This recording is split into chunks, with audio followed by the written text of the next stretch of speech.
3, é isso? O capítulo 2, 24, tá.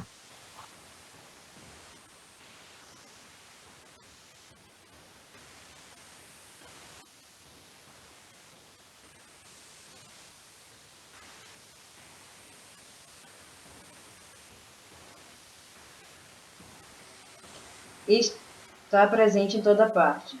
É imutável, imóvel e eternamente a mesma.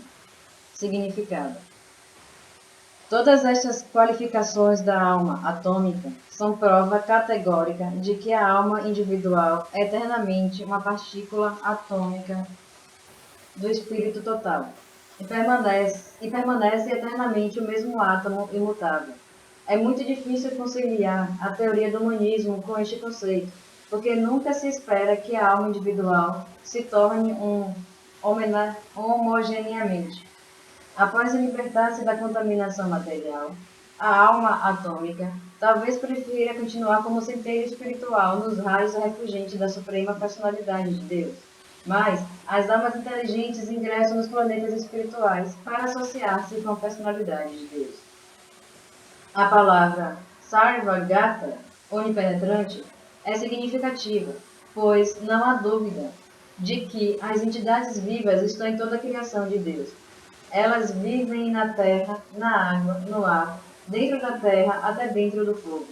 A crença de que fogo as destrói não é aceitável, pois aqui se afirma claramente que a alma não pode ser queimada pelo fogo. Portanto, não há dúvida de que o planeta Sol também existem entidades vivas, com corpos adequados para se viver lá. Se o globo solar é desabitado, então a palavra Sarvagata, que vive em toda parte, se torna sem sentido. Vou ler novamente o verso. Esta alma individual é inquebrável, indissolúvel e não pode ser queimada nem seca. Ela é permanente e está em toda parte. É imutável, imóvel e eternamente a mesma. 25 também. Então, vou ler o verso 25. Avyakto yam machintyo yam avikaryo yam uchate tasmadevam viditvam nam manushotintum arhasi. Avyaktaha, invisível. Ayam, esta alma. Atintyaha, inconcebível. Ayam, esta alma. Avik, avikaryaha, imutável. Ayam, esta alma. Uchayate, está dito. Tasmat, portanto, evam, assim. Viditva, sabendo bem. Enam, esta alma. Na, não. Anushotitum, lamentar, arhasi, você merece. Tradução: disse que a alma é invisível, inconcebível e imutável. Sabendo disto, você não deve se afligir por causa do corpo. Significado: como se descreveu anteriormente, a dimensão da alma é tão pequena para o nosso cálculo material que ela não pode ser vista nem mesmo no mais poderoso microscópio. Portanto, ela é invisível. Quanto à existência da alma, ninguém pode provar a sua existência experimentalmente, além da prova do Shruti, ou sabedoria védica. Temos de aceitar esta verdade, porque não há outra fonte que nos leve a entender a existência da alma, embora este fato seja de fácil percepção. Há muitas coisas que temos de aceitar baseadas unicamente na autoridade superior. Baseada na autoridade de sua mãe, a pessoa não pode negar a existência de seu pai. Não há outro processo para alguém compreender a identidade de seu pai, exceto aceitando a autoridade da mãe.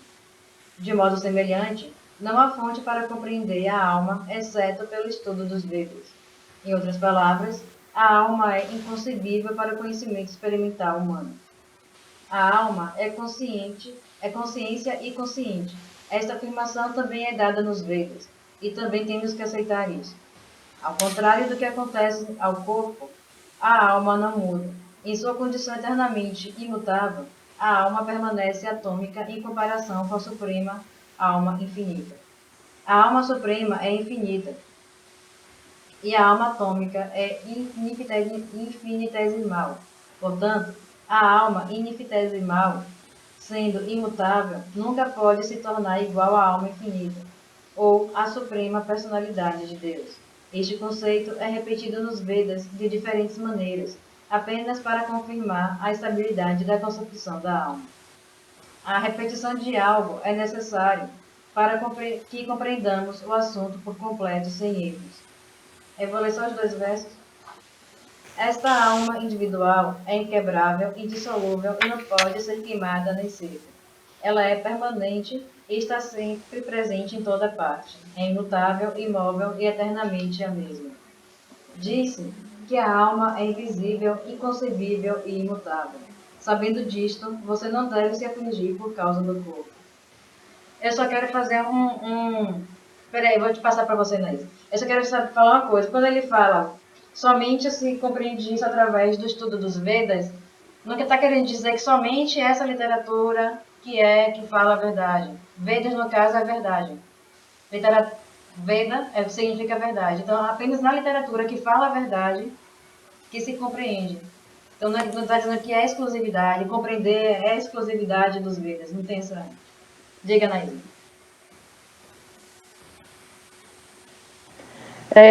Ele usou um exemplo, eu acho muito bom, porque tanto esse exemplo não vale mais, como o que é afirmado aqui, acho que não vai valer mais também. Ele diz que é impossível identificar a alma, assim como é impossível identificar a identidade do pai. Hoje em dia já é possível. E eu acho que vai ser possível, sim, identificar a alma. Não, como é que eu vou explicar? Porque está falando aqui, ó,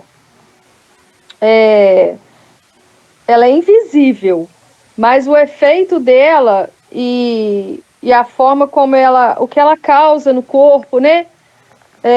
Eu acredito que vai ser possível sim identificar. Assim como é possível identificar o pai de uma criança hoje em dia. Certo, o exemplo que ele deu não está válido mais. Na época não tinha, não existia o DNA. Então, e eu acho também que a alma também vai dar para achar. Eu acho. Aí, o que acontece? Porque, assim, ele falou assim, não te deves afligir por causa do corpo. Na verdade, eu acho que ele desenvolveu bem as qualidades da alma, né? Mas esse pedacinho aqui ele ainda não falou muito. Já que a alma é isso tudo, não vai morrer, não vai queimar, não vai secar, não vai molhar, não vai ser destruída, nananana, se importe com ela. O corpo não é nada. Não te aflijas por causa do corpo. Na verdade, o finalzinho aí que é o importante, eu acho. Não deve afligir, mas não deve significar que não é nada assim, tipo, vou negligenciar o corpo. Não. Sim, a gente já falou sobre isso. Né? Todo mundo já entendeu a importância do corpo. Eu estou falando assim que nesse verso, principalmente, eu acho que ele tá, o Krishna está reforçando, né? Olha, a alma é isso tudo aí, você vai continuar se afligindo por causa do corpo? Porque ele ainda está naquela coisa de convencer a Arjuna a lutar, né? Sim. Então ele está falando, olha só, a alma é isso tudo aí, você ainda vai continuar se afligindo por causa do corpo? Você está nessa ainda? Sabe? Tipo, já falei de várias maneiras diferentes, a mesma coisa.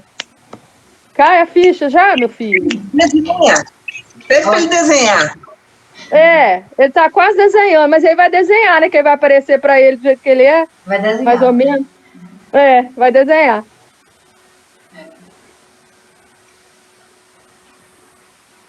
Pode começar. Aí a mãe tá dizendo que na sequência aqui da visão dela é errado, então pra...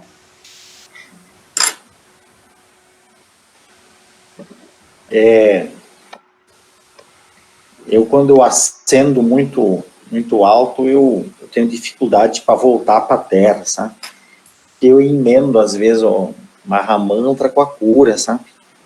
Então, por isso que às vezes eu tiro o microfone e porque eu emendo. Porque se eu volto, eu não consigo acessar de novo para curar, sabe? Então, às vezes, vocês me perdoem, hein? Porque eu tiro o fone do ouvido, faço o Mahamantra e eu já entro no estado de cura, sabe? Então, às vezes, vocês falam, eu sem ouvido, né? Por isso que eu fecho a câmera aí. E aí pela minha, assim, a experiência que eu tenho de cura, ela é mais intensa, né? Então eu emendo, então me perdoem se às vezes eu não responder ou alguma coisa assim nesse sentido. Mas aqui é o seguinte, ó, na realidade, eu vou confessar um negócio para vocês. Quando eu conheci o Devananda em 2017, aí ele me deu lá um monte de predicados, lá uma receita para mim seguir, né? Fazer o Mahamantra 108 vezes, e deu lá, tem até hoje guardado, todos os desenhinhos, o papel dele, porque ele vai falando, ele vai desenhando, ele vai escrevendo, ele fez o meu mapa a primeira vez em 2017. Daí ele falou para mim, diz, olha, você tem que comprar, uma das tarefas tuas é você comprar o livro e ler o livro. E na medida que você tem dúvida, você entra em contato. Mas aí eu não sei o que houve com o telefone, eu não sei se eu troquei de telefone, eu perdi o telefone dele, ele foi para a Índia, e eu sei que eu perdi o contato dele. Mas eu li o livro, e eu posso confessar para vocês, assim, eu não gostei, assim, porque eu já tinha lido assim, acho que eu li o da Teosofia, eu li do Yogananda, eu li esse livro e não gostei. O homem navega demais aqui, não dá. Mas Qual aí... Bhagavad Gita? Tô falando do livro. Aí eu falei, mas não pode, ele falou uma coisa, né, eu gostei do Devananda, ele falou, tem alguma coisa aqui que minha alma não tá batendo com esse autor aqui, não é possível. Lá em 2017, aí eu li ele de novo, aí não desceu.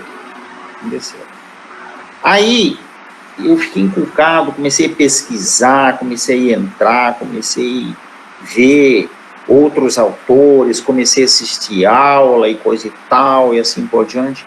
Aí me caiu um livro na minha mão na época, 2017, que é esse livro aqui, ó. Não sei se vocês conseguem ler ele. Sim. Esse livro aqui é do Goswami. Fechou seu microfone. É do Hridayananda Das Goswami? O microfone tá fechado. Sozinho esse negócio aqui. É do Krishna. Aí ele é traduzido por um grupo de pessoas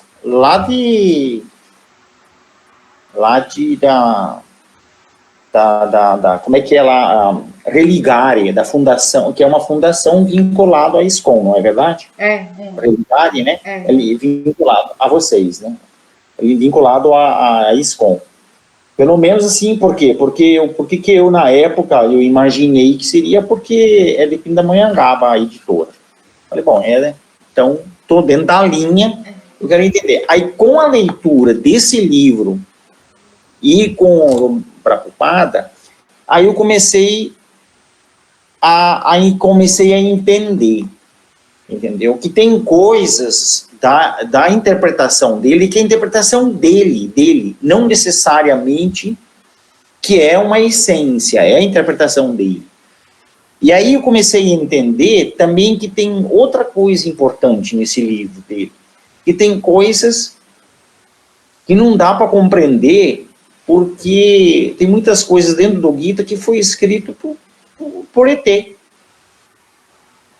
São mensagens do ET, que muitas vezes a gente como humano, nessa série, tem coisas que a gente vai patinar. E eu saquei isso lendo esse livro aqui. Esse livro aqui foi um livro muito importante para mim, na época, né? Porque o pessoal patina muito, fica patinando, e fica achando, e assim, não existe uma linha. Aí, com esse livro, eu me encontrei.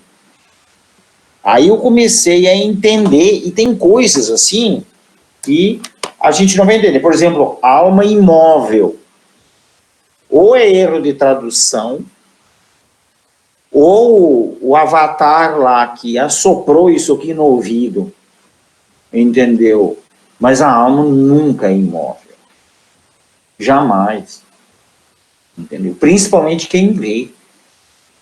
Entendeu? Quando eu já vi criança nascendo, entendeu?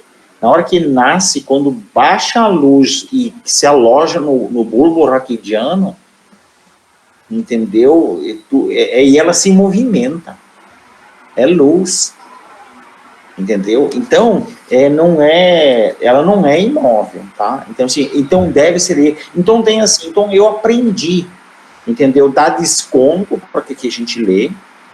Tem ensinamentos que a gente, assim, porque desconto por quê? Porque tem coisas que a gente não vai compreender. Né? Esse livro aqui foi muito esclarecedor. Esse livro aqui, para mim, ele foi o guia do Gita do Prabhupada, tá? Foi para mim, foi a série bom, entendeu? Eu consegui, então esse é um detalhe, assim, é uma opinião minha, tá? Quero inferir, sabe? Mas tu ia falar, Karuna? São duas coisas. O Hridayananda Das Goswami, que é quem escreveu esse livro, ele faz parte da ISKCON, é como a Igreja Católica tem a renovação carismática, não é isso? Mais ou menos assim. Certo. Então, o que chama de Acharya Deva, né, Hridayananda Das, ele fez tipo um movimento que ele começou a criar, que ele chama Krishna West, que é como se fosse uma renovação carismática dentro da ISKCON. Mais puxada ainda, né? Ele não é tão puxado, na verdade, assim, quando... A renovação carismática, ela é extremamente puxada. Então, não sei a comparação certa. Carismática é o seguinte, ele leva a Bíblia ao pé da letra, então, entendeu? Então eu não usei a comparação correta. É como se fosse uma atualização que não se apega à mitologia. Por exemplo, ele fez um livro, cadê? Tá até aqui. Mahabharata, tá vendo? Fininho. O primeiro volume. Nesse Mahabharata que ele fala aqui, ele diz assim, na verdade, o sari de Draupadi não significa que chegou alguém lá e arrancou o sari de Draupadi com aquela violência física. Não, porque aquilo ali é como você fala, é uma forma de comparar como você deve se render a Deus. Você deve soltar o sari, você deve largar a banana, se entregar. Ele fala também no jogo de dados. Ele fala que pessoas santas, puras naquela época, não faziam jogos. Tanto que um dos princípios é não jogar. Então não houve aquele jogo de dados. Assim, isso aqui está escrito como Hridayananda Das interpreta o Mahabharata, a literatura védica, o Gita. Então ele faz uma interpretação meio que fugindo da mitologia, utilizando a filosofia. Ele fica mais na metafísica, sabe? Isso. Porque ele, só para você ter uma ideia, ele estudou em Oxford, pô. O cara se formou em filosofia em Oxford. Entendeu? Então, assim, é um cara que, para se formar em filosofia, tirar um mestrado, doutorado em Oxford, eu conheço lá. Esse aqui foi impresso aqui na Bahia, esse Mahabharata. Você lembra da Rita Karen? Ela de vez em quando aparece. De vez em quando ela aparece. Uma desconhecida que um dia desse apareceu foi até a Eva que estava falando no dia, ela chorou muito com o depoimento da Eva, ela não quis aparecer mais. Ela que está representando aqui. Ela chorou por quê? Por que ela chorou? Com o depoimento da Eva. Depoimento da depressão. Sim. Da depressão foi da apresentação. Da apresentação, que a Eva falou sobre a mediunidade, como sofrer com a mediunidade, com o processo da vida. Sim, aí ela... Agora eu já me perdi no que eu estava falando. Não, você estava falando do autor, estava falando desse livro que foi impresso na Bahia e eu vou precisar comprar ele. Eu quero ler ele. Porque assim, eu gostei muito dele, porque assim, ele inclusive, na introdução desse livro, que se você pegar, ele elogia o Prabhupada. Ele é discípulo de Prabhupada. Quer ler? Não, isso aqui eu consigo na livraria lá Essa é a primeira edição. É a primeira edição. Ele saiu fresquinho. Imprimiu no final do ano passado. Eu vou querer. Já chegou por aí. Deve ter chegado já, né? Foram vários. Daí, eu vou precisar, eu tenho que entrar no esconde da Bahia, de Salvador, Não, eu tenho contato, né? O pessoal Na Ex Conservador não, tá vendendo o representante daqui que está distribuindo para o resto do Brasil. Que é um discípulo de Acharadeva, um discípulo de Iridananda Das, do Swami. Daí, esse movimento Krishna Oeste, assim, ele, na verdade, ele é um pouco mais leve, porque em relação a cobranças, né? Porque ele falava assim, não diz lugar nenhum da literatura védica que as pessoas do Ocidente precisam usar sari e dhoti. Sari e dhoti é uma roupa indiana, não é uma roupa védica. O dhoti, na verdade, aquela roupa que eles usam, é uma roupa, na verdade, que foi adotada na Índia com a invasão muçulmana. É uma roupa muçulmana. Isso também já tinha visto. Entendeu? Então, aí que tá, o que eu queria completar o meu raciocínio é o seguinte. Fechou de novo o microfone, deve ter algum Tá fechando só assim. É que sabe o que é? Eu acho, é que eu tô colocando o livro em cima do meu teclado aqui, vou tirar ele. Então, assim, o que eu percebi assim, tateando no escuro, assim, como se tivesse uma venda e eu querendo descobrir, entender os Vedas aí né?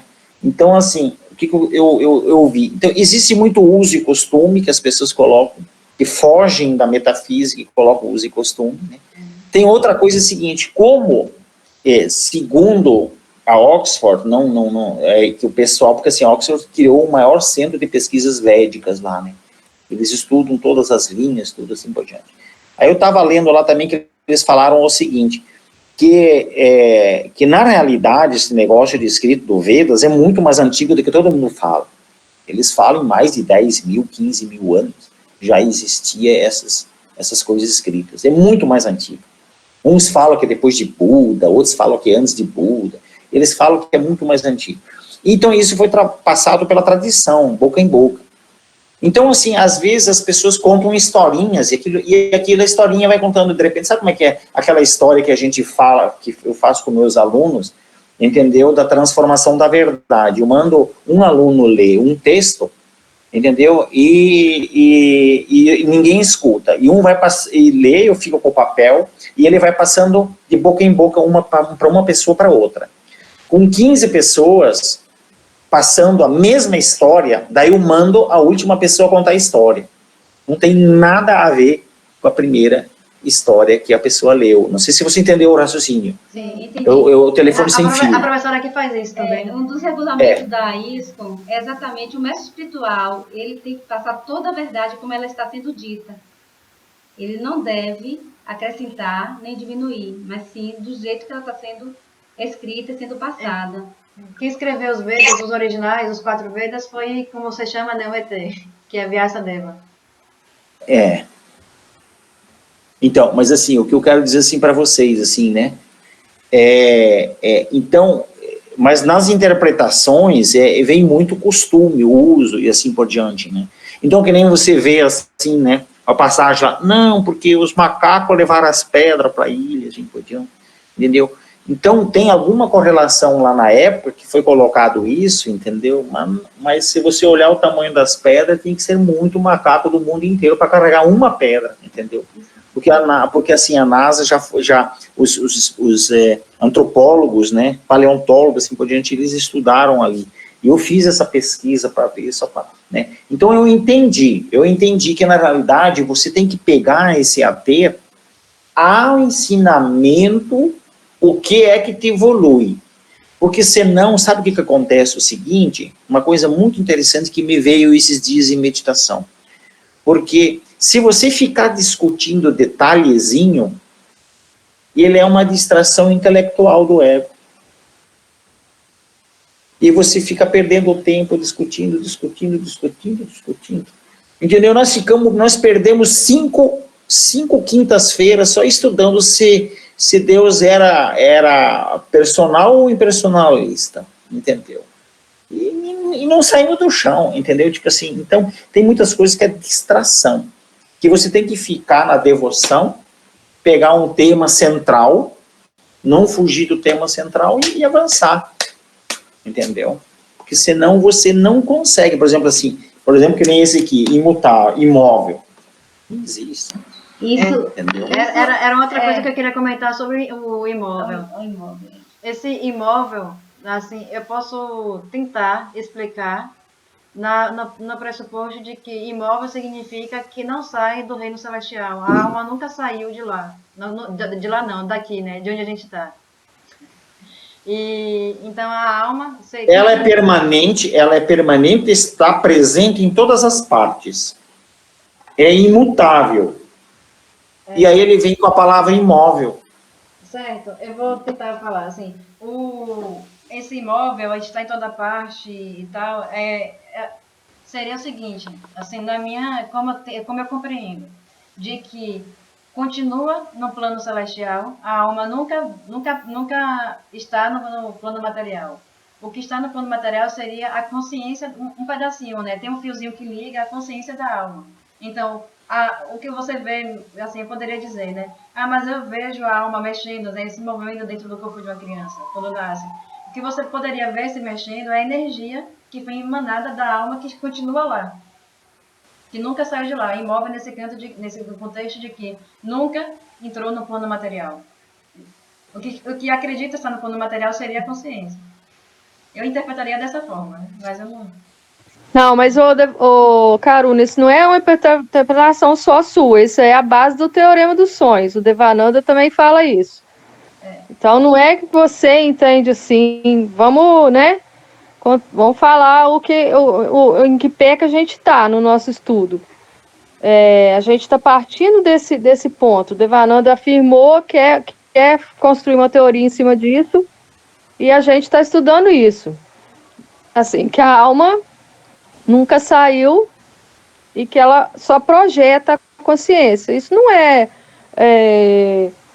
absurdo. Dá para trabalhar em cima disso. Não, mas isso é verdade. Isso não tem problema. Mas ela não é imóvel. O que eu digo, né? Imóvel é um prédio. Prédio é imóvel.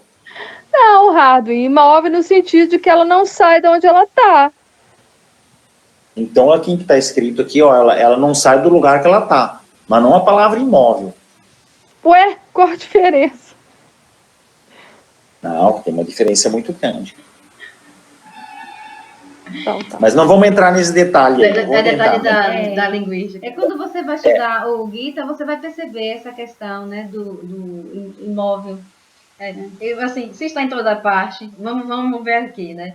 Ela é permanente, está presente em toda parte, imutável, imóvel, eternamente a mesma. Esse imóvel pode ser eternamente a mesma. Se algo está em toda parte, esse algo que está em toda parte não precisa se mover, porque está em toda parte.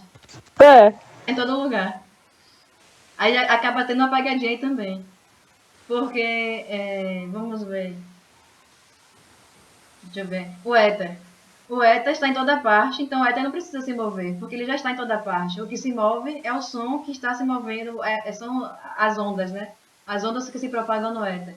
Então, o que está se movendo no éter são as ondas que estão se movendo. O éter continua parado. Ele está em toda parte. Tanto que a gente não percebe o éter. Porque a gente conhece a escuridão, porque a gente conhece a luz. Então, a ausência da luz seria a escuridão, usando a comparação. Então, a gente não conhece nada sem o éter, então a gente não conhece o éter, porque a gente não consegue visualizar o éter, porque a gente não vê algo sem o éter. Então, o éter está em toda parte. Então, ele não se move. Por que ele não se move? Porque ele já está em toda parte, não precisa se mover. Então, olhando aqui, ela está presente em toda parte. Quem disse que o éter não se move? Eu que estou dizendo. Não, é um raciocínio, É um raciocínio. Se ele está em toda parte, ele não precisa se mover, é só um raciocínio. Então ele me pegou e não deu certo. Não deu certo, não foi? Mas, pessoal, a gente está entrando de novo naquela coisa de tentar definir o que a gente não pode definir. O que se move e o que não se move é uma questão de...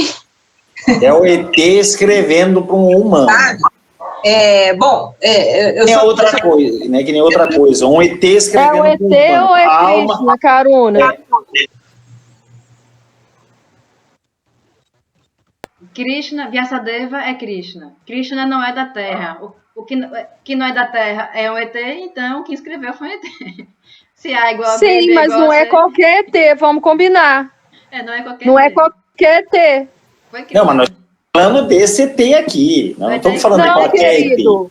Nós estamos Não, falando do ET querido. dos Vedas. Não, Radwin, o que é dito é que esse cara aí é Krishna, é uma manifestação, uma expansão de Krishna, não é qualquer Que ET. Krishna apareceu na Terra para escrever os Vedas. Mas eu não falei que ele é qualquer Não ET. falei isso também, não falei que você falou. Eu estou falando que talvez fosse uma informação que você ainda não tem, que é dito que esse Vyasadeva é Krishna, ou seja, o que ele... Então, o Devananda já falou isso. O próprio Krishna apareceu na Terra para escrever os Vedas. Eu só falei o termo ET para poder entrar na cabeça dele, tipo, foi Krishna como que é fora da Terra, que é mas não é qualquer pessoa, né? Ué. Então é um conhecimento puro, é um conhecimento... Bom, deixa pra lá. É conhecimento puro. O que eu ia falar? Eu só comentar, parênteses, muito interessante, que quando ele fala do sol, que espíritos... O que é que ele fala? Que moram tem almas... Em toda parte. Moram almas no sol. Sim. E aí eu lembrei, né, de vez em quando eu lembro do que eu aprendi no Espiritismo, né, que o Sol é o planeta dos espíritos puros, a morada dos espíritos puros celestes, espíritos, almas puras. Fala a mesma coisa, entendeu? Só um comentário. É isso mesmo. É lá onde se realizam as reuniões mais importantes da galáxia, no Sol. E não é qualquer ser que consegue entrar no Sol, né? Só os puros. Só os puros. Esses seres que vivem no Sol, eles são os Devas ou são outros? São seres Devas. São seres Devas, mas né? é a categoria mais alta dos Devas, né?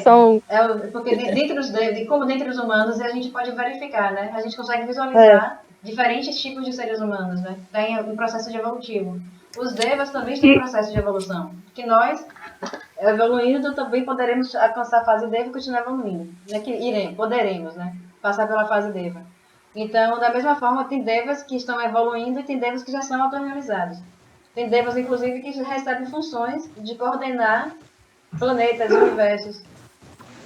Então, os como Jesus, como o Espiritismo fala que Jesus é, né? Aí são grupos que eles... São ilhas, né? Então, existem ilhas habitáveis, ilhas como a Terra, que são... os Devas, eles coordenam várias ilhas, né? Algumas ilhas. Eu sei que não tem muito a ver com o verso que a gente fez, que a gente leu, mas só por curiosidade, existem quantos sóis? Ou são? São vários, né? Não, são milhares. Ou milhões. Bilhões, né? Vários? Porque assim são... Incontáveis. A gente mal está conhecendo a nossa galáxia, né? Cada sol, então, tem vida, é isso? Por exemplo, aqui tem a Terra, nos outros sóis deve ter outros planetas que têm vida. Uhum. Agora, ele está falando aqui porque o que é conhecido como é que eu posso dizer? Existem alguns sóis também que é falado de vários... muitas vezes a gente se perde na linha do tempo, da linearidade do tempo, porque muitas histórias não aconteceram nessa Terra, nessa galáxia, nesse universo. São contadas de vários planos, que aconteceram antes da Terra, em outros planetas. Então, Krishna fala, né? O Deus do Sol, Vivasvan, que ele contou primeiro a história. Só que a gente conhece que o nosso Sol é Surya. Essa informação eu não sabia. Então, assim a gente for procurar, assim, né, que ele vai começar lá no início do Gita, ele fala, primeiro contei essa história, primeiro eu passei os Vedas para o Sol, Vivasvam. E o Sol foi passando.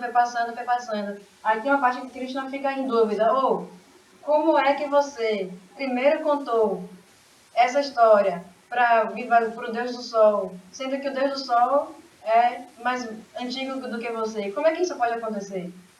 Porque não é esse Sol que a gente conhece, não é Surya. E Krishna é anterior a ele, então e pode não ter sido aquela forma de Krishna que a gente viu que apareceu aqui na Terra. É a forma eterna de Krishna que é a suprema personalidade de Deus. Porque a suprema personalidade de Deus, a pessoa suprema, ele não sai do plano celestial. A representação, o Krishna que apareceu na Terra, que a gente viu, é uma manifestação dele. Sim. Então, por isso que muitas vezes a gente confunde as histórias, a linha do tempo, porque são várias linhas do tempo, são vários locais. Diga, Dona. Tem algumas doutrinas que chamam esse sol aí de sol central. Eu não entendo disso, mas não sei, aparece essa palavra na doutrina de vocês? Central? Sol central? Acho interessante quando você fala doutrina. Existe um centro, sim. Que toda a galáxia, se você ver toda a Via Láctea, travou a língua, gira em torno de um centro. Que os cientistas estão procurando esse buraco escuro, estão querendo chegar lá para poder descobrir.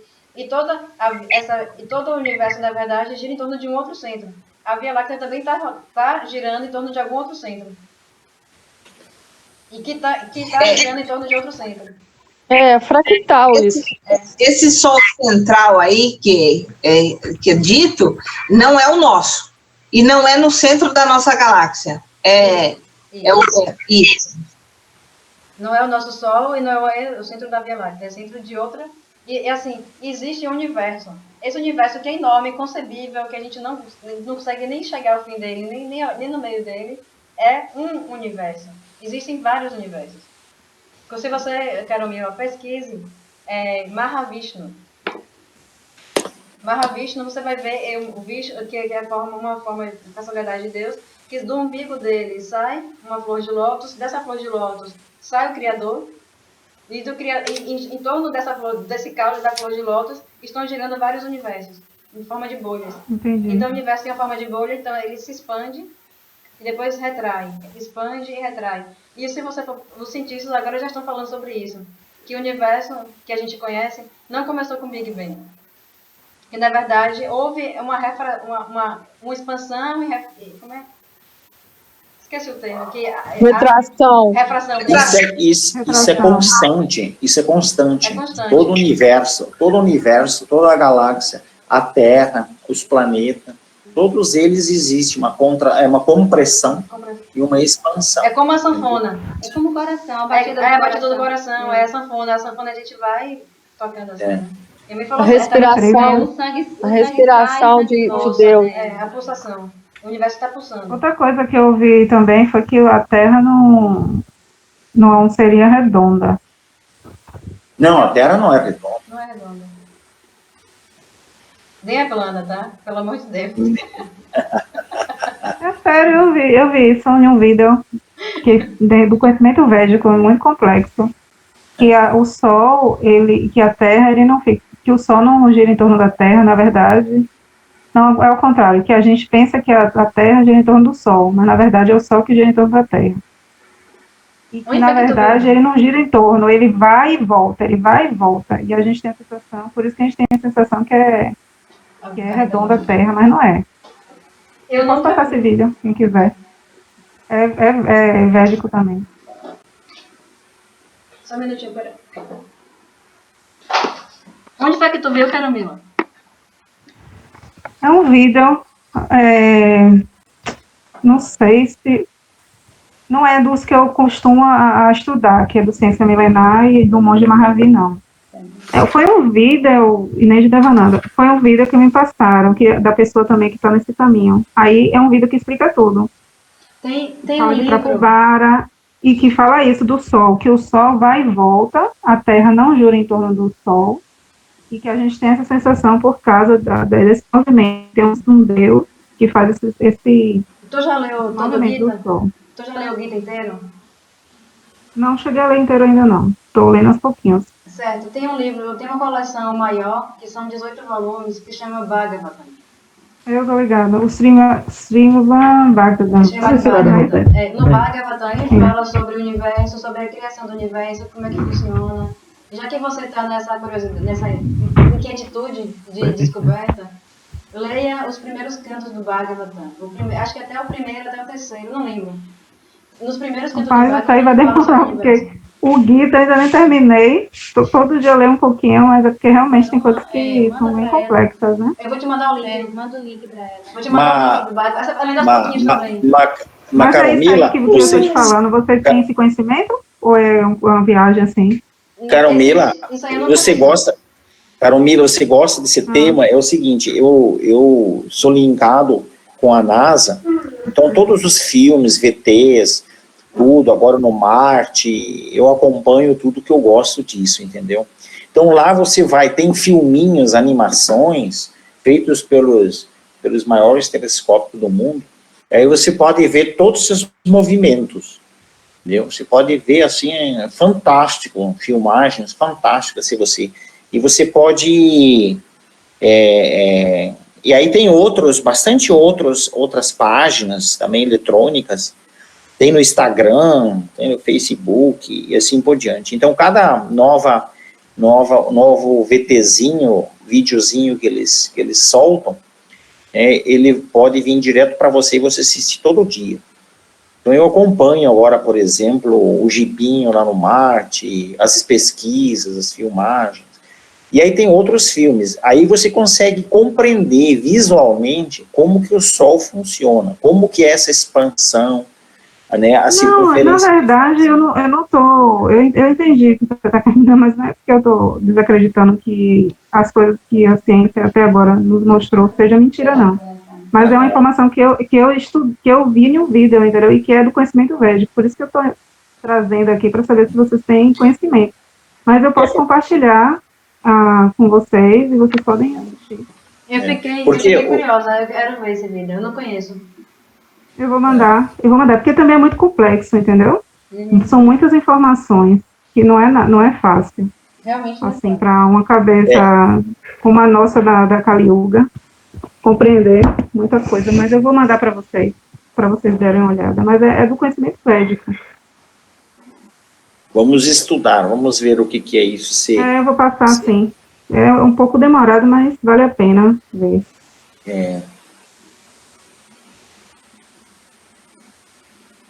Quem é o próximo? Agora é você. Sou eu na sequência, dona Tula, se ela tá só me pentelhando? Não, na sequência é você, Anaís, ou Analia. Pode ser nem você, meu amigo, desliga no microfone. Não, ela... Olha, vai, pode falar. Primeiro, assim, eu queria comentar que eu acho legal essas... Não gosto muito da palavra discussão, né, porque tem... Mas eu acho legal a gente... É diálogo, é melhor. Obrigada. É mais harmonioso. Isso. E eu acho, assim, que por mais caótica que pareça a nossa conversa, eu acho fundamental a gente conversar sobre tudo, todas as dúvidas que surgem, porque eu acho que completam essa interpretação que a gente está tendo do Bhagavad Gita. Para mim, uma coisa completamente nova. E assim, a primeira coisa que eu percebi quando eu comecei a estudar com vocês esse livro, primeira coisa, foi que existe um abismo entre a maneira que o Oriente se expressa, especificamente na Índia, a maneira deles se expressarem e a maneira de nós no Ocidente. Eu primeiro tive que superar esse choque cultural para eu começar a entender do que vocês estavam falando. E depois veio a outra observação minha, que eu achei grave para mim, para o meu estudo, foi justamente isso. Quando a gente começou a ler o Bhagavad Gita, eu percebi que tinha, assim, uma necessidade uma necessidade editorial. Não é uma crítica que eu estou fazendo, não é a doutrina, de forma alguma. Eu nem tenho capacidade nem de perto para isso, não é isso que eu estou dizendo. Mas em termos de editoriais, eu acho que merecia, até pela obra que né, ler o Bhagavad Gita, para mim, eu fico emocionada. Pela obra que eu acho que merecia um tratamento, assim, em termos de atualização e de tradução e de pesquisa. Porque, assim, eu ainda não entendi por que o Devananda cita tanto o termo entropia. Em comunicação, esse termo aparece 3 vezes, e uma delas é que, assim, quando um termo, uma ideia nasce num povo, ela é coletivamente carregada de sentido e individualmente cada um interpreta de uma forma também. E quando a gente passa isso de um povo para outro, outra palavra que eu não gosto, impossível, mas vou ter que usar aqui agora, é praticamente impossível de você trazer a essência. Acho que foi o Harding que estava falando do espírito da palavra. Então, em comunicação a gente fala essência, né? É impossível você trazer toda a essência daquele sentido daquela palavra de um povo para o outro. Não tem jeito. Isso chama entropia em comunicação. Não tem jeito.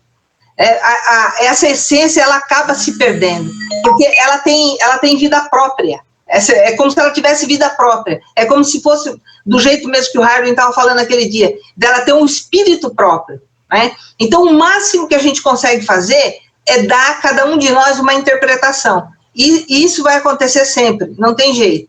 Lógico que existem técnicas de você minimizar isso.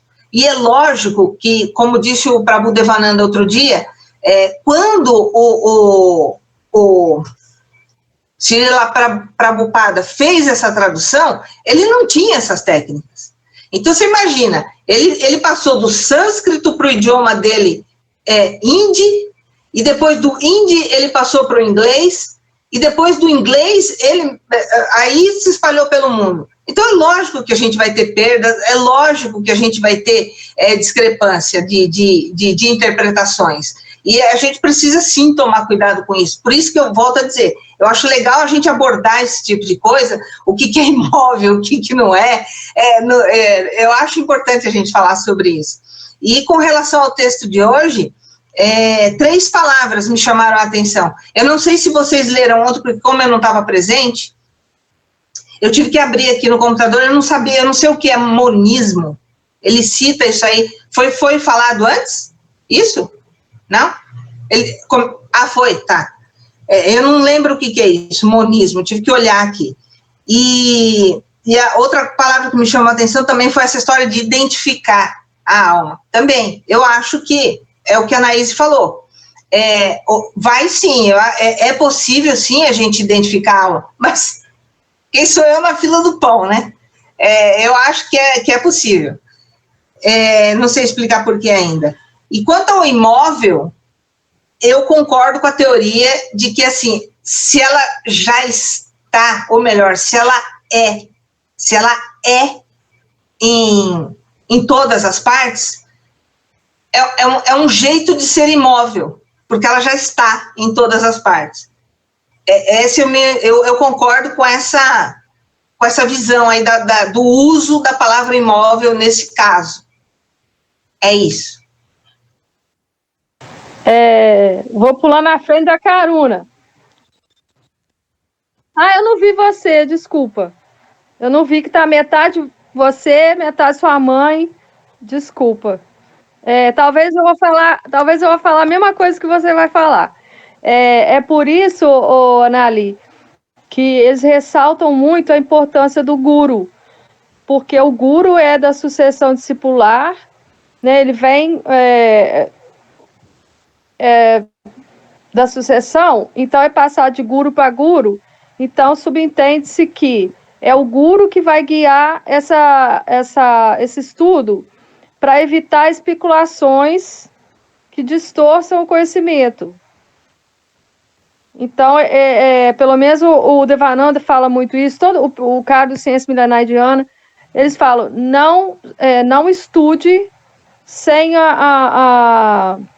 o norteamento de um guru, porque você vai especular, você vai se perder, porque o guru, ele está ligado lá a Krishna, pelo menos é o que é dito, né, na tradição, né, está ligado a Krishna, Aí mais um, é que é como se fosse um colar de pérolas. Não sei se é isso que a Karuna ia falar, ela pode falar melhor que eu. Não era isso que eu ia falar, não. Eu só ia falar assim, que eu achei interessante esse significado da comunicação de entropia, porque a minha mente só conhecia o significado ciência, física, que a entropia é estado de desorganização. Eu não sei como é que a Devananda usa, porque eu não vi. Nunca vi porque na comunicação, Karuna, é o seguinte, tu tá num nível e tu tem que elevar para outro nível. Como é que tu faz isso? Então você tem que fazer essa entropia para tu chegar lá. Não sei se você... Deu para pegar. Aí, e a entropia também fala sobre ser irreversível, né? Quando tipo, é uma desordem irreversível, né? Então, mas na comunicação também é reversível, porque depois que você evoluiu, você não volta. Depois que você entendeu o conceito, vamos supor, um conceito, né, eu falo alguma coisa na comunicação, entendeu? Na hora que você entendeu isso, você não tem como desentender, entendeu? Entendi. Então, se por exemplo, assim, né, eu vou falar agora, assim, tipo, açúcar para uma criança, né, ela não sabe o que é açúcar, eu vou lá e explico para ela. Entendeu? É do caldo da cana, é assim, explica como é que se faz açúcar, isso que se chama açúcar, muito bem. Entendeu? Então ela vai saber que é açúcar a vida inteira, não tem como ela desfazer o conceito de açúcar na cabeça dela. Né? Mas antes de eu explicar para ela o que é açúcar, entendeu? Ela estava num nível e eu estava num outro nível, entendeu? Então eu expliquei para ela e eu puxei ela para cima. Não falar assim, eu digo, modo de falar para cima, né? Eu puxei, então ela conseguiu, ela já sabe o que é açúcar, então. Então, mas nesse elevar que você fala, o conceito seu que foi passado para a criança não é o mesmo que ela forma na cabeça dela. Não é o mesmo. Por isso que chama entropia. Entropia é a quantidade que se perde da essência no conceito original. Então, quando ele passa de uma mente para outra, perde-se essência. Não vou nem chamar de qualidade, porque não é a mesma coisa. Não é que perde a qualidade, mas a essência da palavra, ela não é carregada 100% da palavra ou do termo ou da comunicação, da informação toda, ela não é 100%, ela não viaja 100% de uma pessoa. Pode falar. Só para dizer o seguinte, Karuna, assim, para você entender. Por exemplo, o professor teve que estudar 100 livros para explicar para os alunos. E o professor dá um resumo para os alunos. Mas os alunos não leram os 100 livros. Eles só sabem o resumo. Entendeu? Então, existe um delta, existe uma perda de um estágio para o outro.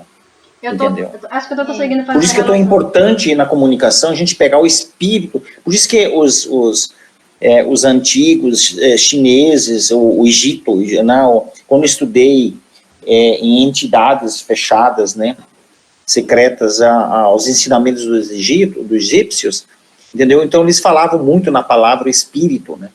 Então, por exemplo, o taoísmo, né? Eu estudo toda semana com um grupo taoísmo. Então, para tu entender um poema do taoísmo, nós levamos 6 meses ano passado. Um poema. Nós ficamos estudando um poema. Para tu ter uma ideia. Deixa eu explicar para a Anali a questão científica da entropia. Tá? Vamos supor, aqui é um sistema fechado, certo? Está vazio aqui um sistema fechado. Aí eu coloco aqui dentro a quantidade de energia. Essa energia vai estar contida aqui dentro de um sistema fechado. A partir do momento que eu abrir, ele tende a desordem, tende a se espalhar.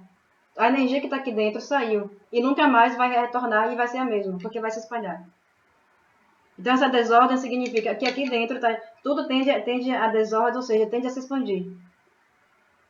A sair do lugar organizado, a se espalhar. E nunca volta a ser o que era antes, nesse sentido. Mas eu entendi também Posso fazer um comentário? Depois da explicação do que significa, em relação à comunicação, faz todo sentido. Tem relação, né? Porque justamente quando a essência sai de um conceito para outro, para a formação de um outro conceito, é justamente isso, ela se perde, ela acaba, nessa expansão dela, ela acaba se perdendo. Muito legal Muito legal. Agora, onde que ele usa isso? Que eu não lembro. Eu não sei. Em que momento? Fisicamente. Isso aqui é o princípio da termodinâmica, né? De física. Ele fala muito da entropia para explicar a degradação das eras. Nas eras, que vai degradando, principalmente na Kali Yuga. Eu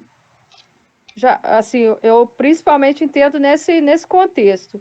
E aí, por isso que eu ia lembrar que a gente também tem que lembrar que essa degradação ela se acelera muito na Kali Yuga, certo, Karuna? Isso, era isso que eu ia falar também em relação Pois é, em relação às escrituras, né? Escrituras, Hein? É isso, era isso que eu ia falar, porque conhecimento, tanto o conhecimento vai se perdendo, que Krishna, ou Vishnu, ou Deus, ou a energia suprema, não importa, precisa constantemente voltar ou mandar um enviado para nos fazer relembrar de qual é o conhecimento verdadeiro. Por isso que ele fala, né? Cada milênio, sempre que houver o decaimento da religião, eu mesma vou descendo, né, a Terra para poder restabelecer os princípios religiosos. Por quê? Como o Rado falou, o telefone sem fio. Por mais que a pessoa tente, sinceramente, honestamente, amorosamente, manter aquela verdade, passar o conhecimento de forma verdadeira, somos seres humanos e o ser humano é imperfeito. Tudo que está no mundo material, a gente está aqui, nós não somos perfeitos. Então os gurus, por mais que tentem ser sinceros, honestos e passar como escutou, pode ter alguma diferençazinha, alguma interpretação pessoal, alguma metáfora pessoal que utilize. Então eu utilizo a minha metáfora. Ela pode entender a minha metáfora de uma forma, você entende de outra, ele entende de outra. E aí você vai passar esse conhecimento, você está sincera, honesta, querendo passar para outra pessoa da forma exata que você compreendeu. Só que foi da forma que você compreendeu. Que é aí que entra a entropia da comunicação. Você está passando da forma que você compreendeu. Mas eu queria ver com você se é isso mesmo. Que quando esses conhecimentos eram passados de forma oral, era outra era, a memória das pessoas tinha condição de gravar, né, tipo, há mais de 10, 20 mil anos isso. Então, nessa época oral, a perda era bem menor, né? A perda era bem menor. Tanto que não precisava de escritura. Precisou ser escrita porque estava se perdendo de uma forma tão devastadora. Começou a se perder, né? Porque foi... Aí precisou ser escrito. Só que assim, aí por isso que aí ele aparece na Terra, que aí vê Jesus, vê Chaitanya Mahaprabhu, e vão vindo outros para poder restabelecer os princípios religiosos e repassar o conhecimento para a gente lembrar do que era. Porque vai se perdendo mesmo. E não é assim, as interpretações, colocar as interpretações não é difícil. É a coisa que acontece de uma forma... Prabhupada, ele fala que o Diksha Guru, o mestre espiritual, é como Krishna, certo? Então, ele deve passar os mesmos ensinamentos, mas como o Karuna está colocando aqui, nem sempre os ensinamentos são absorvidos da mesma maneira, né? Porque somos seres humanos, somos imperfeitos, e essa necessidade de vir só de vez em quando, né, algum avatar ou o próprio Krishna, para poder lembrar-nos dessa situação. Então, a gente nem tudo a gente vai aprender assim ao pé da letra mesmo, né? Porque nós somos seres humanos e temos interpretações diferentes. Vamos seguindo em frente. Letra do pé? Desculpa. Vamos seguindo em frente, certo? Eu não me contigo, me desculpa. Vai sempre haver essa entropia da comunicação, de certa forma. Eu amei aprender essa palavra hoje. Glaucia, o que é a entropia? Aí, a palavrinha, porque por conta dos horários mesmo. Por estudar muito cientificamente, física, química, biologia, eu só conhecia o termo físico da entropia. Eu não conhecia outra forma, outra utilização. Nunca imaginei que a comunicação utilizava. Foi incrível. Glaucia, você quer falar um pouquinho conosco? Você está conseguindo entender? A economia, só para avisar, a economia também usa. A economia. Ele é economista.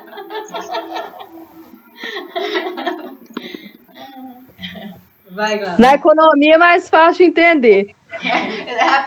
É muito mais fácil de compreender. É só você ver. Quando o salário cai no banco, no dia seguinte não tem mais nada. Então foi a entropia que agiu aí. Então, para mim é bem difícil, né, gente? Porque eu nunca ouvi nem os termos do movimento Hare Krishna. Então, assim, para mim é tudo muito novo mesmo. Mas a questão que o professor trouxe, tipo assim, olha, tem livro que explica isso mais leve, me deixou o coração bem acolhido. Porque às vezes tem alguma coisa que se lê aí, ou que vocês interpretam, que eu interpreto de um modo completamente diferente, mas eu fico mais caladinha, porque eu não entendo bem do assunto, e vou gerar polêmica, né? Então, e como o tempo é curto, então eu pego o conhecimento de um, com o conhecimento do outro, com a opinião do outro, e fundo uma opinião minha mesmo, entendeu?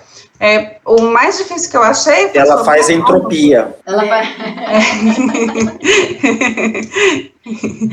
Porque a alma, para mim, eu tenho uma visualização dela completamente diferente de tudo que vocês falam. Então, eu não descarto o conhecimento de vocês, mas eu faço uma entropia da minha própria concepção, entendeu? Sim, e o que você conseguiu entender? Continue. Da alma, é porque eu enxergo a alma de uma forma diferente. Eu enxergo a alma como se fosse uma partícula de Deus, entendeu?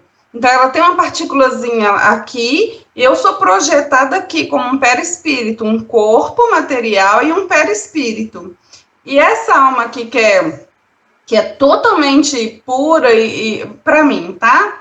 Que está aqui e que diz assim para minha projeção, você vai lá, faz tudo diferente, vamos ver se você aprende dessa vez. E aí é como se ela fosse uma protetora de mim mesma, entendeu? Eu me protegendo, sabe quando um psicólogo fala assim, Gláucia, conversa com a sua criança, dá colo para a sua criança, a alma é como se fosse isso para mim, mas uma partícula de Deus que está lá. E ela projeta para onde a gente tem que estar. Então, para mim, também não sei se vocês me entendem, não. Mas é mais ou menos isso. Então, a alma, para mim, ela é sucinta, ela é divina, ela está ali para me acompanhar em todos os estágios que eu faço aqui na Terra enquanto os personagens, mas ela sempre está me olhando. Aí, quando eu falo assim que a alma está me olhando, e que está falando alguma coisa comigo que vem na minha mente, é a minha consciência, onde que ela atinge totalmente a minha consciência. Mas isso talvez seja uma forma infantil de ver a alma, entendeu? Às vezes uma forma infantil minha e imatura, mas é assim que eu enxergo, eu consigo visualizar dessa forma, é mais fácil para mim. Mas é isso mesmo, é. Disse que é uma alma mineira. Não, porque eu coloquei esse, é isso mesmo. É que a Nese comentou, é isso mesmo, Uai. Mas é isso mesmo, é. Isso mesmo. Não? Não é diferente, não. É a mesma coisa. Ela é mineira. É a mesma coisa que a gente estava falando isso. Que nós nunca saímos, nós não estamos no mundo material, nós nunca saímos do mundo espiritual, do reino celestial, do reino divino. Então, o que está interagindo com a essência material é a consciência. Então, são 7 corpos, até o condicionamento vai condicionando, até esse corpo grosseiro. Então, eu entendi. Para mim é mais difícil. Para mim é mais fácil visualizar dessa forma. Aí, quando faz a leitura lá dos versos e tal, que às vezes vocês pegam assim, literalmente, que está falando para matar o primo, etc. Como eu não conheço ainda a história e todas as palavras são difíceis para mim, eu levo para eu não perder um pouco da essência, até do que eu aprendo com vocês, eu levo metaforicamente, entendeu? Quando tem aquela historinha, é matar a vaidade, é matar o orgulho, quando, olha, não cuida do corpo, não é cuidar do corpo em si, mas assim, então liga para esse corpo, porque ele vai morrer, o bicho vai comer, mas só significa isso para mim. Por quê? Porque a sua alma, ela é eterna. Então, é nesse sentido quando fala. Não é para você, tipo assim, não ter vaidade, que eu falo de cuidar do corpo, de limpar o corpo, de não comer coisa que vai estragar o corpo. Não é isso. Então, assim, muitas coisas dos versos que eu estou aprendendo com vocês, eu levo mais para o lado metaforicamente. Para mim é mais fácil, pelo menos nessa maturidade que eu me encontro. Pelo menos nessa maturidade que eu me encontro, é mais fácil para mim. Aí existe esse lado também, ué. A gente também... Está certo, é isso mesmo. Só que a gente já fala assim... a gente já fala eu e não a minha alma, né? A gente fala assim, eu tô lá. Né? A gente já mas eu só para falar duas coisinhas só. Mas assim, Naís, é que você já tem um chão muito grande e vocês falam muito difícil, falam um monte de termos. Tenho nada, eu comecei esse ano, filho. Então, mas assim, então eu não, é bem difícil. Eu entendo a Gláucia, talvez eu entendo a Nali, porque o que eu passei em 2017, assim, esses termos tudo é bem complicado, sabe? E você fala com muita facilidade. Mas o que eu quis dizer com a Gláucia, falando isso com a Gláucia? Que ela achando que não entendeu, ela entendeu tudo. É isso aí mesmo. Ela acha que não entendeu, mas entendeu tudo. Ela resumiu aí o negócio aí. Mas daí deixa eu dizer outra coisa assim, assim como eu, quando fui estudar os Vedas lá com a Madame Blavatsky, na Teosofia, ela escreve muito difícil. Primeiro porque ela é uma vidente russa, né? Então, imagina, né? Tu lê russo. Então é complicado. Então, assim, eu tive muita dificuldade. Então, eu tive que ler mais ou menos 11 livros para entender a Madame Blavatsky. Lógico, ela escreveu 40 livros, ou mais de 40 livros. Então, mais ou menos, eu peguei esse macete. Falei assim, bom, agora eu estou aqui com esse livro aqui do Prabhupada, para eu entender esse livro aqui, eu vou buscar outros. E aí que eu encontrei esse livro aqui. Mas ele é mágico, sabe? Ele é uma linguagem muito simples, muito fácil, e ele tem um hábito de junto com o texto, já ir dizendo da palavra em português, né, e traduzindo já dentro do texto. Então ele fica fácil e não dá descontinuidade, para você não perder o raciocínio. Eu já estudei a espiritualidade japonesa. O japonês é horrível para escrever.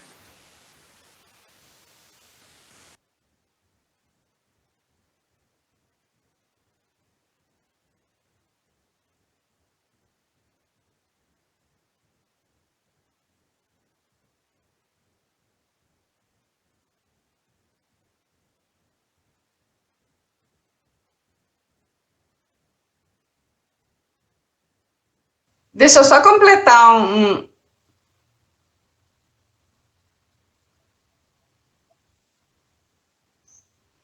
Diga, Gláucia. Não, só completar uma coisinha aqui que ficou na minha cabeça, só para endossar o que a Anali falou também, em termos de interpretação. Cada um que lê, mesmo que a linguagem seja fácil ou difícil, cada um de nós que lê vai ter uma leitura completamente diferente. É uma experiência que eu tenho assim, com a interpretação. E você, como professora, Tula, você acha que vai concordar comigo. Pode ser aquele livro verdadeiro, mas a verdade, ela tem vários braços, porque cada um vai ler de uma forma bem diferente. E vai pegar, absorver uma essência que às vezes o outro não viu e não absorveu. Fala, Naís, vai, pode falar. Depois a Anali também na fila. É isso aí, Gláucia.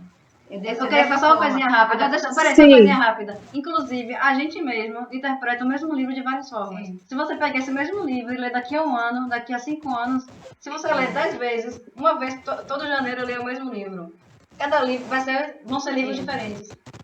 Cada leitura é um livro. Como você mesmo colocou, Gláucia, é a questão da maturidade, aquela comparação que você fez com a sua filha, passando por aquele processo. E você agora, com a idade que você está e com a experiência que você viveu, você já vê com outro olhar. Mas ela só enxerga daquela maneira, entende?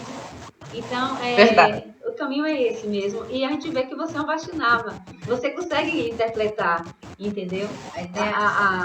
A essência da A Anaís e a Anali estão na fila aí para falar. E vocês vão fechar agora, a Anaís vai falar o Rado e tal. A Anali também já levantou o dedo. Vai. Para variar, eu vou comentar sobre as coisas que eu li também, que eu vi falar, os Vaishnavas que eu conheço falar, né? Que com relação à interpretação, a gente não precisa ficar com tanto medo, porque é dito, não sei eu que estou falando, que Krishna vai dando a inteligência para a gente entender. com relação a esse tipo de conhecimento. Não outros livros. Outros livros você vai ler, você vai entender do seu jeito. Mas esses conhecimentos espirituais, Krishna vai abrir a sua inteligência para você entender. Aí eu lembro daquela frase que eu nunca entendia e quando eu vi falar isso, eu entendi melhor. Que Deus não escolhe os capacitados, Ele capacita os escolhidos. Aí eu falei assim, então é isso. Quando eu li sobre essa coisa de Krishna ir dando o entendimento, quanto mais sincero você for, quanto mais você, no seu coração, quiser entender, quiser se aproximar dele, ele vai te dando o entendimento, cada vez mais. Não só na leitura, no cantar dos santos nomes. Tudo isso vai te dando, abrindo a sua inteligência espiritual. Você pode continuar, por exemplo, igual eu, burra para matemática, 0. Mas para inteligência, para entender os conceitos espirituais, você vai abrir a sua inteligência, vai abrir sua mente. Krishna vai te dando essa condição. Por quê? Porque você está demonstrando que você está querendo chegar nele. Então, ele facilita o seu caminho, porque ele quer que você chegue. Ele quer seu amor, ele quer te amar, ele quer que você enxergue o amor que ele está te dando. Então, ele facilita o seu caminho, porque ele é como uma criança que só quer ser amado.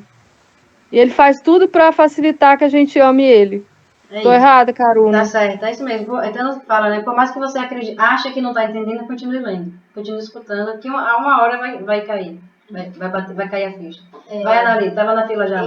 Só para, eu sei, Jesus diz, né? Muitos são chamados, poucos são escolhidos.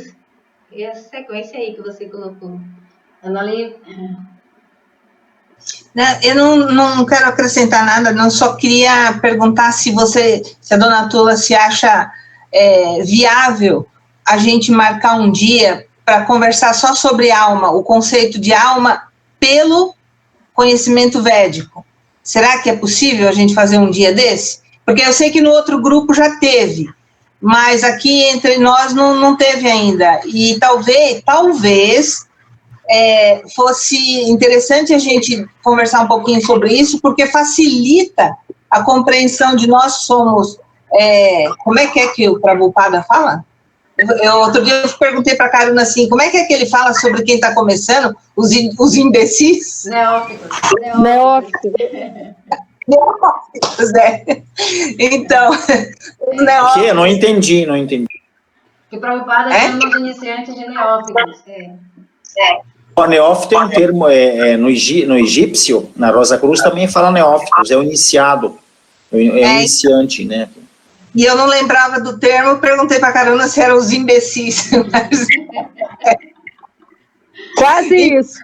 Quase isso. Enfim, mas aí eu gostaria que a senhora pensasse no assunto, será que é possível a gente... Deixa eu dar... Tudo vale a pena quando a causa não é pequena, entendeu? Então, um propósito como esse... Seguindo o raciocínio, a frase da Tulasi, entendeu? A alma não é pequena. A alma não é pequena. Ela é só infinitesimal. Tudo bem. Esse livro aqui, por que eu gostei dele? Anali? Porque é o seguinte, o que acontece é o seguinte, no Gita, por exemplo, assim, aparece a alma diversas vezes, né? E não sei, assim por diante. Então, aqui, ele é dividido por temas. Então, bacana é isso. Então, Deus. Então, ele pegou todos os capítulos e todos os poemas que falam de Deus, entendeu? Então, ele mata Deus. Modo de falar. Ele vai por assunto. Modo de falar. Ele vai por assunto, por tema, né? É bom. Eu não sei se eu não sou bom de português, Anali, não sei se é tema ou se é assunto, né? Mas, assim, eu falo tema. Então, assim, ele pega um tema... E ele cita, inclusive, capítulo tal, poema tal, ele fala isso, capítulo tal, e aí ele explica, entendeu? Ele vai explicar Deus, entendeu? Bom, você está tranquilo com Deus? Agora tô. Então agora nós vamos para a alma. Eles vão lá e pegam tudo sobre a alma, explica sobre a alma, entendeu? Então, porque tal de vai e vem, pronto. Agora é o ponto final, a minha redação. Fechou. Matou. Ai, Senhor. Aqui, mas eu não tava te corrigindo, não. É que eu não ouvi você falar a palavra tema. Quebrou, como diz o Devananda, quebrou as perninhas do Radwin. Ele tava falando sem falar direto ao ponto. Eu tenho um carinho pela palavra correta. Tu foi que nem a Tramontina. Direto, corte certo, rápido, é Tramontina. Aqui, eu quero falar outra coisa também, que também não tem nada a ver, tipo a Anali. Nada a ver, modo de falar, né? A gente começou há um tempão já, não sei se vocês vão lembrar, a gente combinou que a gente ia devagarzinho fixar nas 7 horas, já não tá na hora, não? Já passou da hora. Eu só quero lembrar uma coisa que a gente comentou ontem. Que aí, quando falou da entropia, eu lembrei agora. Acho que a Anaísa já tinha saído. Foi. Quando eu fiz a comparação do leite. Que o leite... Do leite você tira o iogurte, faz a manteiga, faz a coalhada, faz queijo, faz vários tipos diferentes de queijo. Mas o queijo nunca volta a ser leite. O iogurte nunca volta a ser leite. Então... Eu usei isso na comparação ontem dessa forma, né? Que Deus é eterno, nós somos parte do corpo de Deus. Quando ele vai se dividindo, como a gente vai se manifestando no corpo dele, nós continuamos com a nossa individualidade. Eu sou iogurte de morango, viu?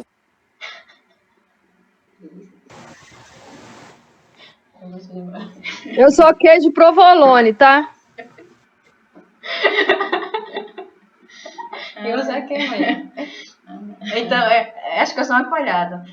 Então,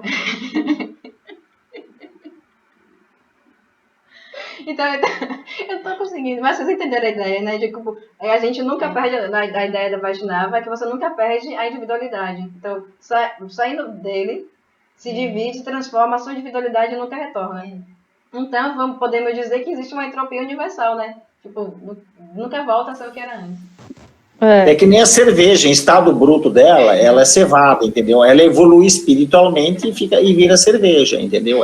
Entendeu? Ô, gente, deixa eu só comentar uma coisa. Eu vou quebrar a risada de vocês, tá tão bonitinho. Viu? Oi? Tá cheio de criança hoje aí, só pode. Mas você não falou para soltar a criança? Tô soltando a criança aqui, ó. Eu vou mudar de ideia com relação ao meu produto. Eu não quero mais ser queijo provolone, não. Eu quero ser alguma coisa doce. Mas depois eu falo. A gente doce de leite. Eu não gosto muito de doce de leite.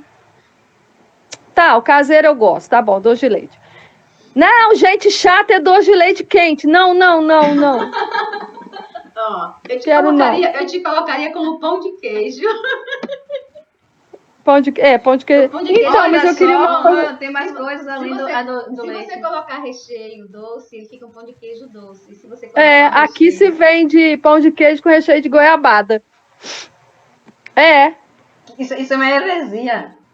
Minha mãe faz há muito tempo já pão de queijo. Não, mãe, mas não é o pão de queijo que a senhora conhece, não. O pão de queijo mineiro. Ah, um mineiro. Que é feito de polvilho. Não é nada. Mas... É como se comesse pão com queijo com goiabada. Eu posso só falar um negócio da alma? Fala aí, que negócio virou comida, tá todo mundo com fome. Eu adoro pão de queijo. Eu amo. Sabe o que eu acho mais difícil? Não sei o que a Gláucia acha, mas o que eu acho mais difícil é entender essa história.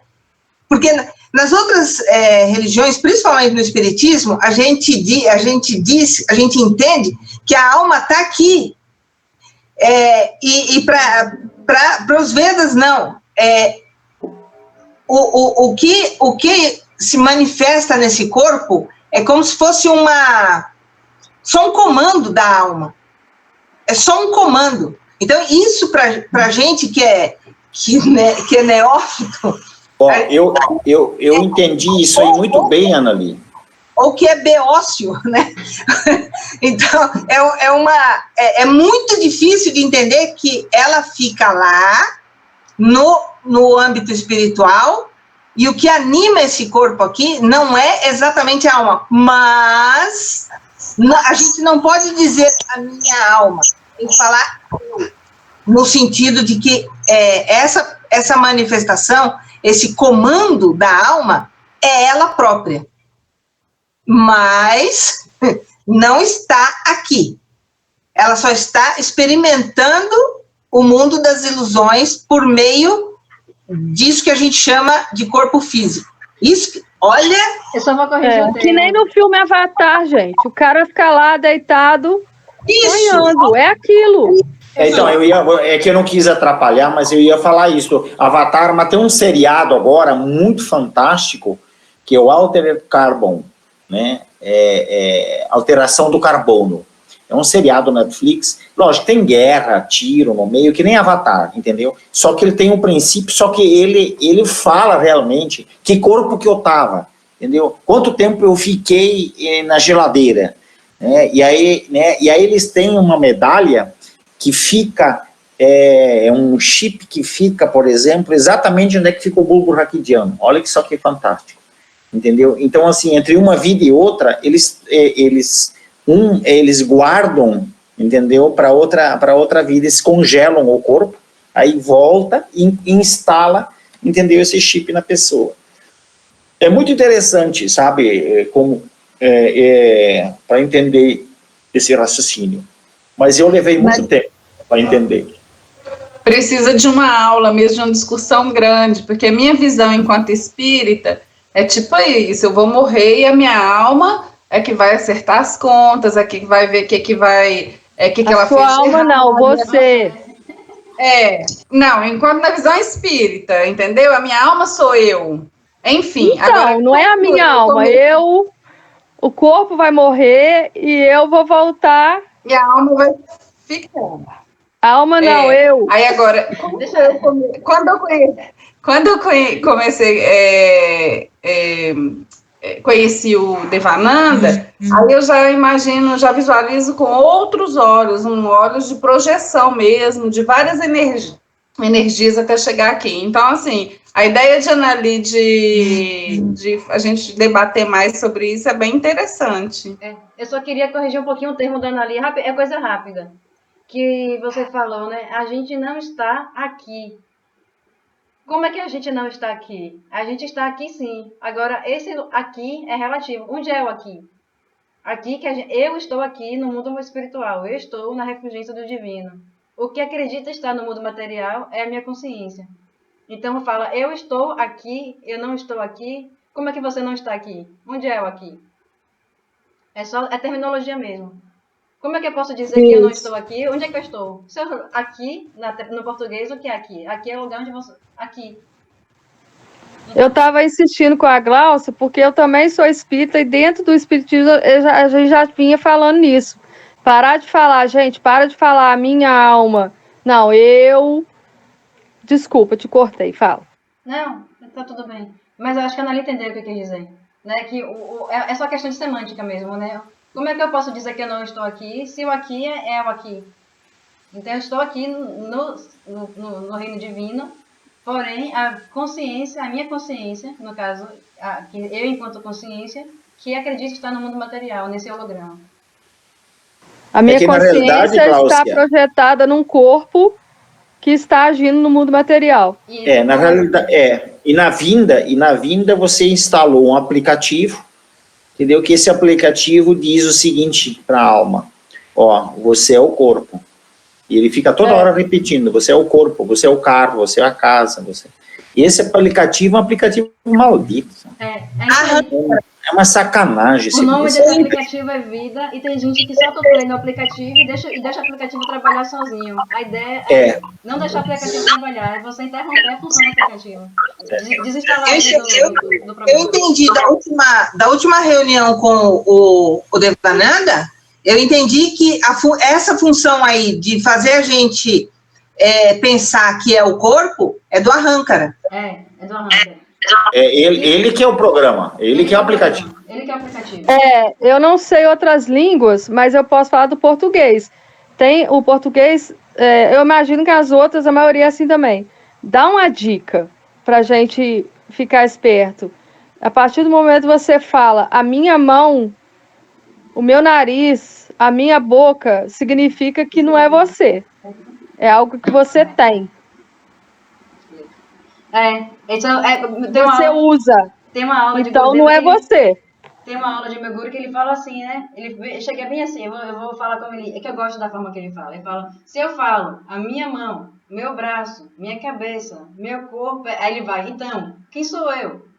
Quem é que está aqui? Então, quem sou eu? Isso, quem que é o dono da mão? Quem que é o dono da cabeça? Quem que é o dono do... Né? É uma dica, eu acho que foi tipo assim, o falso ego foi construído para convencer a gente, mas aí colocou aquela bactéria do bem para deixar uma dicasinha de que a gente não é o corpo. Que é a inteligência. Por meio da inteligência que você faz o pulo, né? Agora sim, quando a gente estava construindo este corpo, a gente construiu o que era necessário para a gente aprender. Então, tudo foi escolhido. Tudo é necessário, tudo foi escolhido. Às vezes a gente pensa, né? Nossa, essa dificuldade, essa barreira aqui eu não vou conseguir enfrentar, está acabando comigo e eu não vou falar para lugar nenhum, tudo está perdido, eu nasci para sofrer. Na verdade, é um degrauzinho da escada que é necessário para evoluir. Aí vamos ver assim, né? Se eu estou aqui nesse degrau, aqui é uma parede, né? Eu sou menor, pequenininho, né? Aqui é uma escada, aqui está outro andar. Eu tô aqui, eu fico batendo, eu só vou me machucar. Eu tenho que compreender, subir esse degrau para vir para cá. Aí quando chegar aqui, já tem outro, a gente vai subir nessas escadas. Então as dificuldades, as barreiras são esse levantar da escada. Aí fico pensando, né? Você estava comentando que a Anaís e a Anali que não gostam de matemática. Mas você teve que estudar matemática para poder compreender, poder pelo menos fazer conta e administrar o saldo bancário. O Albert Einstein... Não é nem que eu não gosto, eu não entendo. Eu até gosto, acho maravilhoso, mas eu não entendo. Mas teve que superar a matemática para passar de ano. Só para ajudar a Karuna, o Albert Einstein, ele falava o seguinte, que para você resolver um problema, você tem que estar um degrau acima dele. Porque o pensamento que gerou o problema não pode ser o mesmo que vai resolver. Não é isso que ele fala? É isso mesmo. Aí você pensa assim, né? Depois que você já passou de ano, você já se formou, aí você teve filho, uma filha. Sua filha, você deve ter visto sua filha estudando, sua filha, eu não vou passar de ano, não quero estudar isso daqui. Você que já passou por essa dificuldade, já compreendeu, você sabe para que sua filha precisa estudar para poder compreender. Aí você é isso que ele falou, você já passou por aquilo. Você já compreendeu. E está vendo ela sofrendo naquele estudo. Você, como mãe, o que é que vai fazer? Ajudar. Colaborar, dar dica. Então, é isso que a gente deve fazer. Quando a gente já passou por um degrau, já passou esse degrau, a nossa função é estender a mão para quem está no andar de baixo. Por mais que eu ache, né? Não, eu não sou puro, eu não sou inteligente o suficiente, eu não conheço a filosofia, eu não posso fazer nada. Pelo menos um pouquinho você conhece. Esse pouquinho a mais que você conhece, por mais que você não saiba matemática, quando sua filha estava no primário, você sabia um pouquinho a mais do que ela. Então, você tinha um pouquinho para poder passar para ela. Então, a hora que ela chegou no ensino médio, ela se lascou, coitada. É o uso da inteligência, né? Então, se você... quando a gente pega pra gente, gente, e não passa... O papo tá bom, gente, mas eu tenho que sair. Eu só quero fazer uma experiência para vocês. Assim, quero pedir para vocês fazerem um negócio para vocês. Acho que quem tem o microfone assim, que nem eu, é mais fácil. Experimenta vocês mexer a cabeça assim para ver se instala. Se vocês escutam um barulho, mexe assim, está escutando um barulho? O meu eu escuto barulho, Rado. Tu escuta barulho, Naís? Eu escuto ranger. Então, tu escuta ranger, entendeu? Então tua alma está crocante. Tua alma tá o quê? Tua alma está crocante. Entendeu? Então, tua alma está bem crocante. E bem pequena, sabe? E crocante. Mau sinal. Isso eu vou explicar numa das segundas-feiras, entendeu? Como é que você consegue liberar mais a alma e evoluir mais espiritualmente. Porque aqui, ó, nesses lugares, aqui atrás, aqui assim, ó, entendeu? É onde que mais calcifica energeticamente no etérico. É a couraça que está falando das couraças? Você chama de coraça, né? Eu chamo de corpus. Mas dona Dilza, não esquece de marcar um dia para a alma, tá bom? E eu vou explicar a alma crocante. Vamos começar às 7 horas, por favor. A couraça que eu falei é a couraça ocular, a couraça dessa região, a couraça Entendeu? As várias coragem que a gente possui. Gente, nosso encontro estava parecendo encontro filosófico. Parece uma mesa de bar, todo mundo rindo. Boa noite. Boa noite. Felicidade para vocês. Tudo de bom. Gratidão.